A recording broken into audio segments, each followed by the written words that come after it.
Pas Dieu. Mesdames et messieurs, bonsoir, bienvenue à ce journal. Découvrons ensemble les sommaires.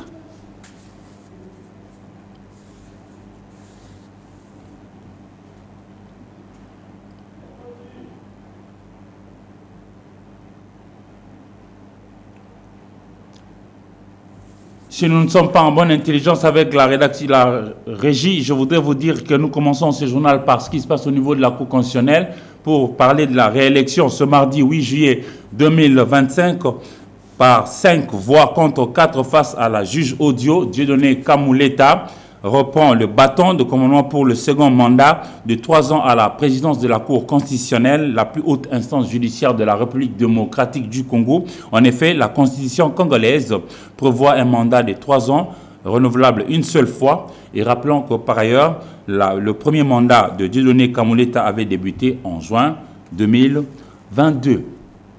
Les machines judiciaires mises en branle pour juger l'ex-ministre de la Justice et garde des Sceaux, Constant Mutamba Tungunga, à partir de demain, mercredi 9 juillet 2025, devant la Cour de cassation au sujet d'un présumé détournement de fonds destinés initialement à l'indemnisation de victimes de la guerre de 6 jours, survenue dans la ville de Kisangani, Boyoma, Singamwambe, dans la plus vaste province de la République démocratique du Congo, la Tchopo, cité. On fait le point avec Yvon Kanda. L'ex-ministre de la Justice, Constant Mutamba, comparait ces 9 juillet en homme impliqué pour détournement présumé des fonds publics destinés à la construction d'une prison à Kisangani.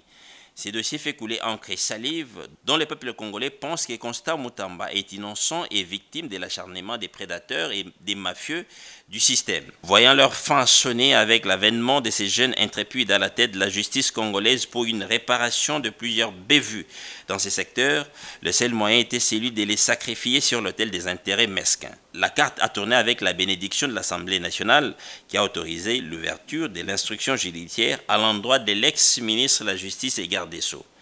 Une démarche différente à la procédure judiciaire qui exige la démission d'un membre du gouvernement à l'immédiat.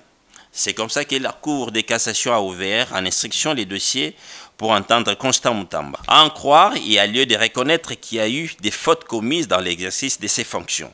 Par exemple, les transits des fonds d'un compte public vers un compte privé avant que cela ne soit intercepté par la CNRF. Il est vrai que Constant Mutamba n'a perçu aucun centime dans cette affaire, mais ayant mal procédé, voilà les déboires. Entre-temps, une bonne frange de la population demande au président de la République de s'y investir pour une justice équitable à ces dossiers, sinon perdre Mutamba est une erreur par les temps qui coulent dont la République a plus besoin de gens comme Kayikwamba Wagner, Constant Mutamba, Doudou Fwamba et les autres. Visiblement, le président rwandais Paul Kagame déverse toute sa colère sur le président Félix-Antoine Tshisekedi Tshilombo de la République démocratique du Congo suite à la signature de l'accord de paix mettant en difficulté l'économie rwandaise qui prospère lorsqu'il y a instabilité et insécurité dans la partie orientale de la République démocratique du Congo. Encore une fois, Yvon Kanda pour la suite. Entre frustration, déception et crise de colère, le président rwandais Paul Kagame s'invite dans une affaire interne congolo-congolaise relevant de la souveraineté nationale en faisant de fausses révélations sur les élections de 2018 où l'actuel chef de l'État Félix-Antoine Tshisekedi Tshilombo fut proclamé président de la République en battant ses challengers. La sortie médiatique du président Paul Kagame contre son homologue Félix a fait clair, c'est lui de placer avant tout les Congo au-dessus de tous les intérêts étrangers, une souveraineté retrouvée qui aurait dérangé. Manquer de les manipuler à sa guise, un tel revirement, la réponse se retrouve dans les dossiers en cours de partenariat stratégique RDC-USA sur les ressources naturelles, ce qui ne jouerait pas en faveur du Rwanda avec Paul Kagame. Face à une telle perte de contrôle sur certaines ressources minières du Kivu, le monsieur a dû tenter de relancer un projet économie régionale présenté en 2019 par Félix Antoine Tshisekedi Tshilombo, dont ce dernier a catégoriquement refusé de l'inclure dans l'accord de paix au motif pas de coopération économique sans garantie de paix réelle. Les contrôles rigoureux imposés par Kinshasa sur la traçabilité des minerais, cette exigence menace directement les circuits opaques qui alimenteraient depuis des décennies économie rwandaise à partir des ressources congolaises via des groupes armés. Pour la première fois en environ 3 décennies, le rapport de force semble inversé. Parlant de prix des produits miniers de la République démocratique du Congo, il faut dire que le produit qui sort du sous-sol congolais ont connu une légère hausse sur le marché mondial tel que le cuivre, l'or, mais aussi sans oublier le cobalt. Africa Mujinga nous en dit plus. Les Congolais affichent des tendances légèrement haussières cette semaine. C'est ce qui révèle le mercurial de produits à exporter par la République démocratique du Congo pour la période du 7 au 12 juillet 2025, publié par le ministre du Commerce extérieur. Il s'agit du cobalt, de l'or, du cuivre, de l'étain, du zinc, de l'argent et du nickel. Les cobalt se vend à 32 648 $ la tonne contre 32 645 $ la semaine précédente, soit une légère hausse. Au mois de juin 2025, le cobalt affichait régulièrement une baisse. Son exportation est suspendue jusqu'en septembre 2025 par le gouvernement. Pendant ces temps, 1 gramme d'or se vend à 108,76 $ contre 108,22 $, soit une très légère hausse. Les cuivres cependant se négocient à 10 061,10 $ contre 9 885,55 $ la semaine précédente, alors que l'étain se vend à 31 539 $ la tonne contre 31 282 $ américains. Les zinc se vend à 2 736,15 $ la tonne contre 2647,40 $ cette semaine, tandis que l'argent et le nickel se vendent respectivement à 1,18 $ le gramme contre 1,17 $ et 13 416,32 $ la tonne contre 13 274,92 $ la semaine passée. Les concentrés d'étain appelés cassiterite se négocie quant à lui à 10 739,93 $ la tonne contre 10 379,94 $. Les tantales stables se vendent à 227 000 $ par kilo, alors que les concentrés des tantales se négocient à 123 000 $ la tonne, soit en stabilité. Seuls les germanium et les concentrés de mobium affichent des tendances baissières cette semaine. Si les germanium se négocient à 2693,25 $ la tonne cette semaine contre 3334,50 $ la semaine passée, les concentrés de mobium, lui, se vendent à 5675,65 $ la tonne contre 5754,56 $.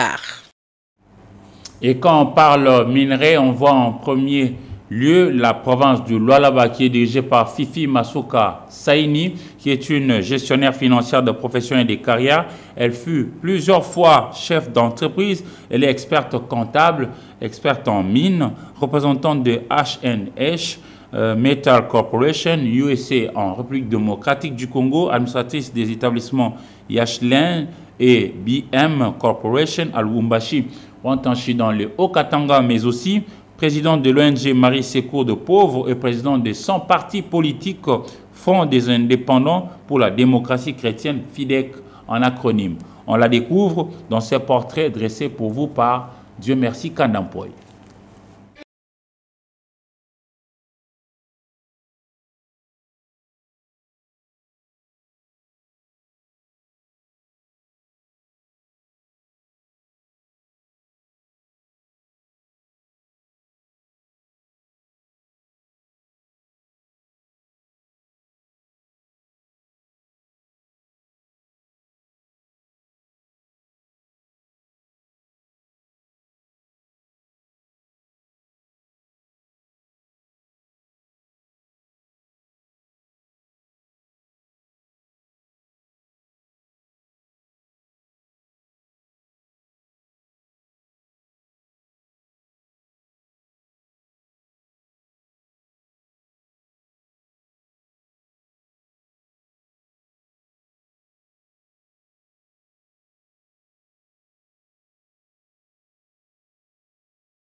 Front des indépendants pour la démocratie chrétienne, FIDEC, en acronyme. Une année après, en 2011, elle est réélue députée nationale FIDEC. En 2015, par ordonnance présidentielle, Fifi Masuka Saini sera nommée commissaire spéciale adjointe de la province du Lualaba en charge de l'ECOFIN.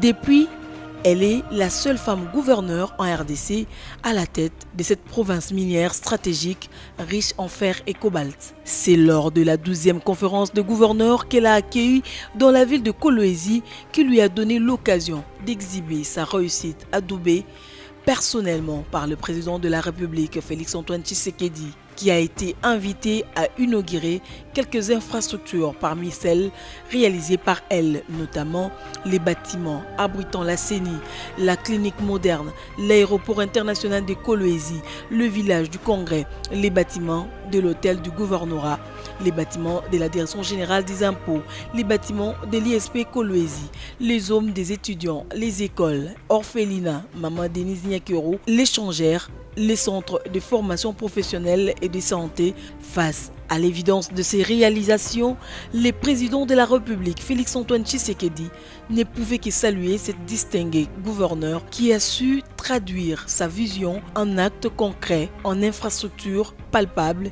et en redressement exemplaire. C'est lors de la cérémonie de la clôture de cette 12e conférence de gouverneurs que le chef de l'État congolais a, dans un élan empreint d'émotion et de reconnaissance, posé un geste d'une portée symbolique rare. Il a levé haut la main de celle que l'on surnomme désormais la femme de fer qui fume, gouverneur émérite. Fifi Masuka Saini a ainsi redonné à la gouvernance locale ses lettres de noblesse, balayant les ombres du passé, marquées par la négligence, la corruption et l'improvisation. Son œuvre devient aujourd'hui un repère, une exigence, un devoir pour tous les gouverneurs actuels et futurs.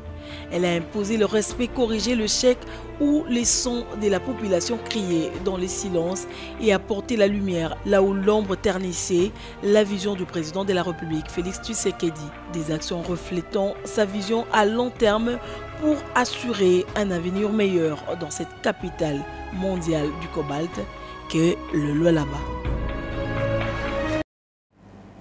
Les mouvements d'inspiration organisés lundi 7 juillet 2025 à Kinshasa, la 3e édition de Camp d'inspiration, un moment de partage et d'échange d'expériences entre les jeunes et les aînés qui a eu lieu au musée national situé dans la commune de Lingwala. Regardez avec Naomi Nyungé.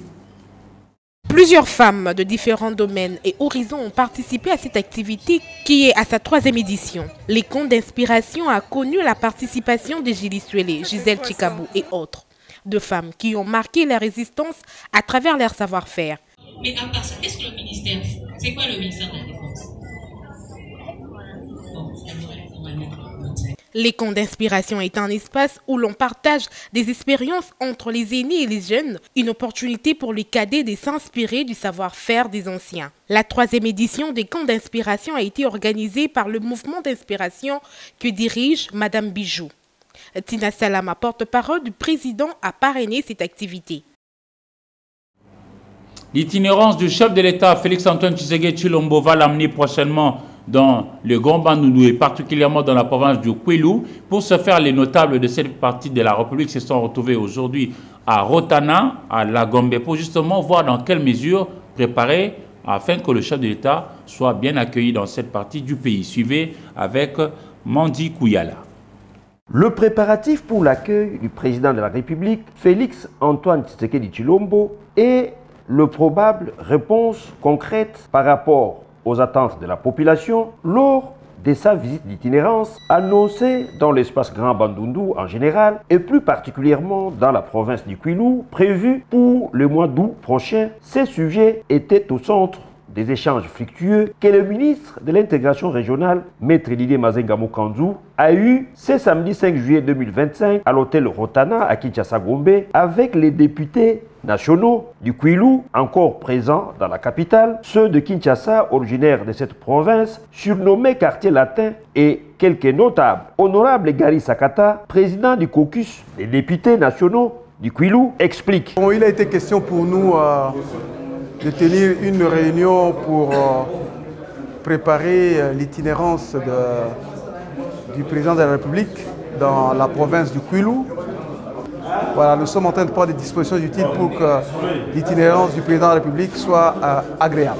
À en croire les participants à cette première rencontre, ces genres des réunions familiales susceptibles de favoriser la solidarité, l'unité, la cohésion pour le développement de la province vont se multiplier et seront élargies à d'autres autorités et notables originaires du Kwilu sous la coordination d'un comité restreint ad hoc qui sera mis en place pour travailler en synergie avec l'autorité provinciale du Kwilu et la présidence de la République.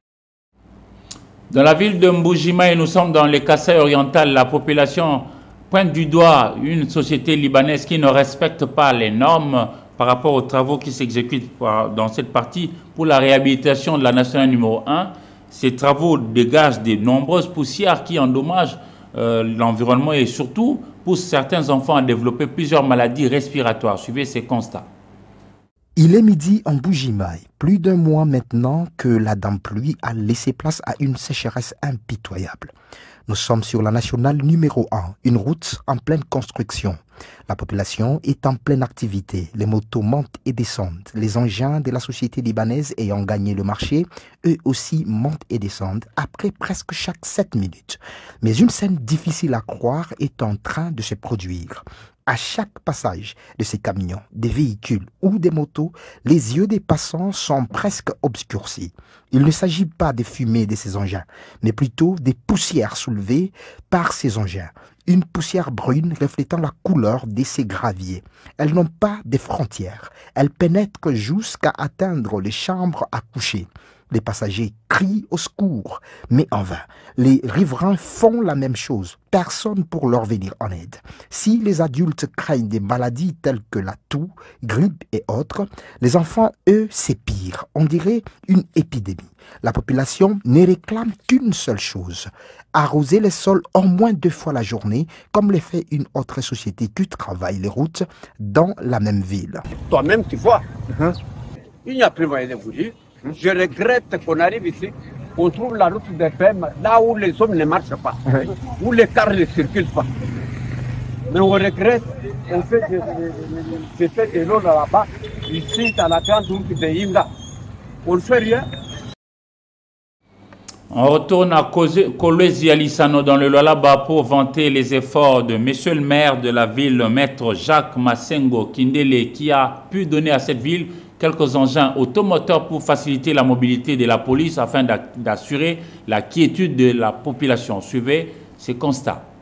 Dans sa politique de faciliter la mobilité du personnel et moderniser l'administration publique de son institution, le maire de Kolwezi, maître Jacques Masengo Kindele, a présenté au gouverneur des provinces, Fifi Masuka Saini, ce lundi 7 juillet 2025, un lot de 2 Jeeps, des commandements Land Cruiser, VXR, flambant neuf et 0 km, fabrication 2025, acquis sur fonds propres de la mairie de Kolwezi. Ces 2 véhicules sont destinés à la mobilité du maire, maître Jacques Masengo Kindele et son adjoint Farid Amoué Poudil, et interviennent après l'acquisition de plusieurs engins, notamment 10 jeeps du service de personnel, 5 camions, 2 chargeuses destinés à l'assainissement de la ville et 10 autres jeeps dotés à la police de la ville de Kolwezi. Une cérémonie sobre et solennelle qui s'est déroulée à l'esplanade du bâtiment du gouvernorat des provinces en présence des ministres provinciaux et des membres du cabinet du gouverneur. Tout en saluant cette énième acquisition, la chef de l'exécutif provincial a appelé l'autorité urbaine à continuer sur sa bonne politique de la salubrité publique pour la préservation de l'environnement. Je tiens à vous féliciter. Encore une fois, nous sommes en train d'améliorer les conditions de progrès. Ça fait déjà presque 7 ans que vous aviez acheté les anciens véhicules que vous avez, toujours bien gardés. Et nous vous demandons aussi de garder ce que vous venez d'acquérir aujourd'hui. Nous pouvons que vous féliciter, continuer dans tout ce que vous êtes en train de faire. Je ne veux pas arrêter la propriété de la vie, continuer à garder notre vie telle qu'elle est aujourd'hui. S'en est suivi la remise symbolique des clés des véhicules et la visite guidée de l'autorité provinciale. Peu avant, l'étape de réception de ces engins dans l'enceinte de l'hôtel de ville de Kolwezi devant les cadres et agents. Un moment qui marque un tournant important dans la politique de la modernisation de l'administration urbaine amorcée par l'autorité urbaine, maître Jacques Masengo Kindele, dans la vision clairvoyante du chef de l'État Félix Antoine Tshisekedi, appliquée au Lualaba par l'autorité provinciale Fifi Masuka Saini. Ça, on a voulu être servi par la brigade d'assainissement Et aujourd'hui, c'est le tour du maire et du maire adjoint. Par la suite, les patrons de la ville et son adjoint ont procédé par un exercice d'essai des véhicules sous les applaudissements frénétiques des agents et cadres présents. Et c'est avec ces images de Collège dans le Lab que nous clôturons ce journal, mesdames et messieurs. Merci à vous de l'avoir suivi de partout et au revoir.